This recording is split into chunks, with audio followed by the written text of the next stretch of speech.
کتابونه لیکي نو حیوانات په درې قسمه دي یو د ګړې او د غوا صفت ګډه غوا ده خلکو له فایده ورکوي یو ازمری دی ازمری هفته کې یو ځل خوراک کوي چې کله وږی شي بیا خوراک کوي او یو له مار او لړم دی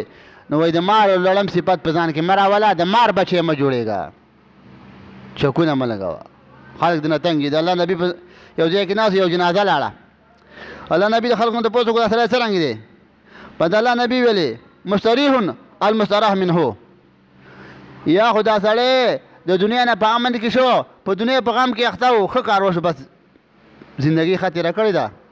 او د دنیا د جاخو نه په امن کې شو او المستراح منه او المستراح منه یا د ده نه خلک بېغمه شو د مار بچی خلک به یې تنګول خلک وایي ښه دی خدای پاکه او کتابونه لیکي یو ظالم چې د مخ د ځمکې نه لاړ شي ظالم نو داسې ویلی شي الحمدلله ښه کار وشو چې ظالم لاړ شي خو چې عالم نه چې عالم لاړ شي پینډۍ له زه جنازې له تللی یم پیر عبدالرحمن ډېر لوی ولي دی غټ ډېر لوی عالم و په ډېر ملکونو کې مدرسې دي او موږ جنازې ته په ډېر تکلیف سره ورسېدو نو دا بېغیرته قوم نه دی دا بېغیرته دوی اوس پوسټونه کوي یوه لیکلي وو چې پیر عبدالرحمن د شیطان په شکل کې یو پیر دا لاړی د دنیا نه بل لیکلي وو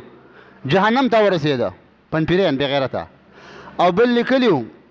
چې د اسلام لپاره لویه کامیابي دا د پیر عبدالرحمن وفات دی نو دیوبندیان که یو نه بل بی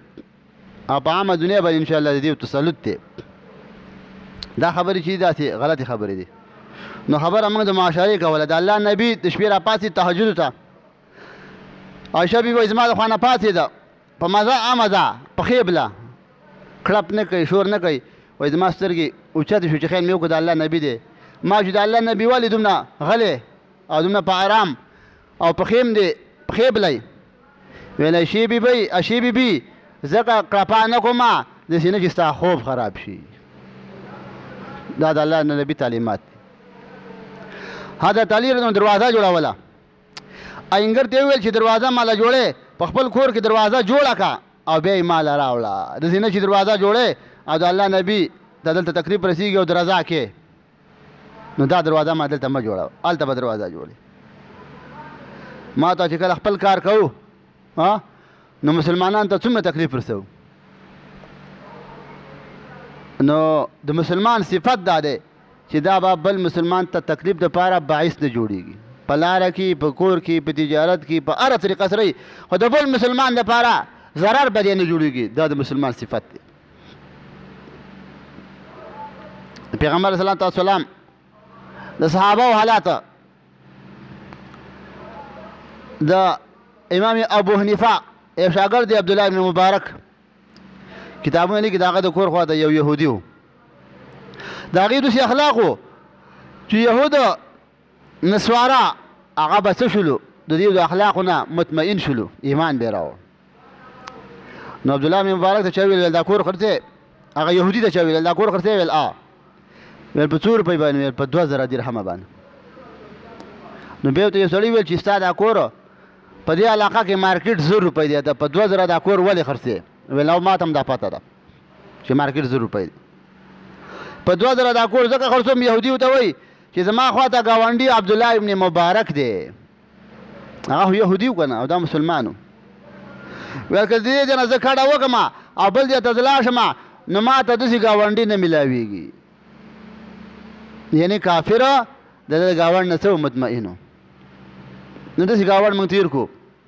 داسې زندګي تېره کړو چې هغه ځای نه لاړ شي چې بیا خلک ستا ارمان کوي او چې د هغه ځای نه لاړ شي او بیا خلک وایي ښه دی چې لاړې یا دنیا زندګي ده که نه 50-50 کاله زندګي ده او چې مړ شي او بیا خلک درپسې جاړي لکه اوس عزیز الرحمن صاحب د کوم ځای مړه موږ د دې ځای د بلوچستان نه په موږ په موټروی باندې ودرېدلو نو ټول ګاډي د دې جنازې وو نو زما نه پنجابي ته پوښتنه وکړل دا څه اجتماع ده که نه مال اجتماع نه پیر عزیز الرحمن صاحب پات شوی دی بس هغوی مې چې بلکل دا حقیقت دی لکه اجتماع له چې ګاډي روانې په لکونو خلک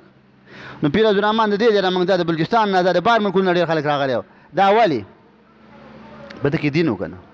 ډېر خلک د ورځې مري په دې علاقه کې مري څوک ورته جنازې له نه دي د نبي کریم سلم صحابو کې دا صفت و ابو بکر صدیق دا چې کله خلیفه و نو د ده په حکومت کې انصاف ډېر زیات و حضرت عمر فرمایي زه دفتر له رالم یو ورځې په دفتر کې یو لیست لګېدلی و